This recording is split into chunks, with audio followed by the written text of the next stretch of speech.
Okay, Father, please do tell us your name. My name is Reverend Father Festus Ezeamaka of May Diocese. Father, there is a speculation all over the social media that on that the indigenous people of Biafra, the Ipob, precisely attacked and killed 5 and injured, shot 1 Reverend Father. But today we are here live and direct in your presence and in your place. Please, can you give us an account of what happened? Because this rumor has been all over the social media. And today we are with you live and direct. And you can talk to the world regards to what happened. You're welcome to the program. Thank you very much. It was on 30th of May, the feast of the Ascension of Christ into heaven. We scheduled the 3 masses. First mass was to begin by 5:45 a.m. And I was appointed to have that first mass celebrated. So I prepared for the first mass. I was going. After the roundabout, after the first bank, I'm along the road towards my parish. I saw some tires. Incidentally, I saw some tires. So immediately I slowed down to free myself on the tires. I never knew that there were some people hidden along the road. All of a sudden, immediately I slowed down. What I was hearing in my car, beating. I was shouting. I'm a priest going to celebrate the mass. I'm a priest going for mass. They were still hitting here and there. In fact, it's still like a film to me till now. I heard the comment, "Don't you hear sit at home?" Or "I think we are here to joke." I was shouting, "I'm a priest. I'm going for mass." So immediately the next stone coming from my windscreen on my own side shattered my face, and blood all over my sultan, my priest garments. And then the next stone was by my right hand side on my face. I was not on myself. I couldn't get it again. I just zoom off, and my car was, I don't know whether it was short or whatever, but my tire was down. My tire was down. So I zoomed off with the blood all over my body to my parish. When I reached my parishioners still were waiting for me. But the mass came out. Many were crying, many were shouting. And they took me to the teaching hospital. And then that's Great Teaching Hospital, where I received the treatment for 2 or 3 days, and I was discharged. I just went there some hours ago for the dressing of the wound. I had to remove the wire on my face. That's what I know about the attack on that 30th last week. Thank you. These hoodlums, was there in any way they proved to be the indigenous people of Biafra? Because we are still going up and down to ascertain, because what we saw on the social media is that they are the members of Ipob.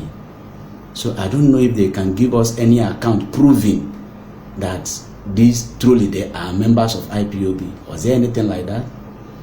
I don't know. The fact remains that even BBC News that came to me last 2 days, they asked me the same question.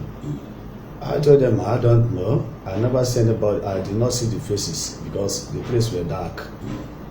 As early as 5:43 a.m., I was going for 5:45 mass. Only comment they made was, "Don't you hear it at home? I think you are here to joke." Immediately I zoomed off. One of them was shouting, "Na father, up and father, up and father," something like that. So I told them, actually no. Okay.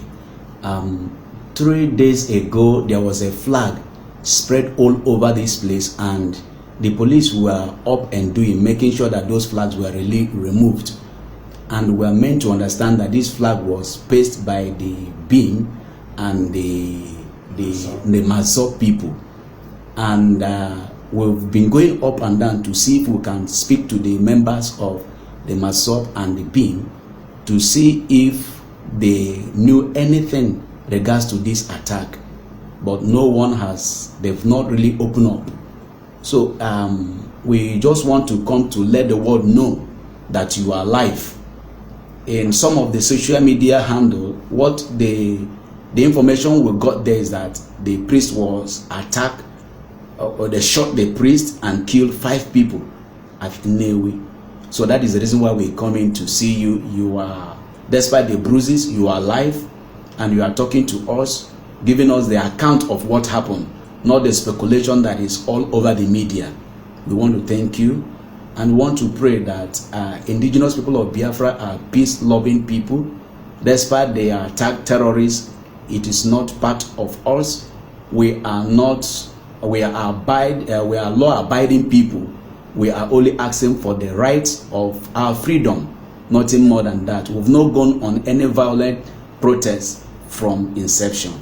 So we want to thank you for giving us this account. And we believe that by the grace of the Almighty God, that the perpetrators of this very act will be fished out in near time. Thank you for being with us on this program. Thank you very much. I don't know if there's any other thing you would like to tell the world regards to the speculation that is everywhere. I'm happy that people are here. People are here on yourselves. There is need that before one utters a comment, let him verify from the horse's mouth. People in the social media, many of them were typing "rest in peace." But I was saying all sorts of things. Because when I regained myself, I was able to open Facebook, and I saw many things people were saying. I'm sometimes disappointed at many of them.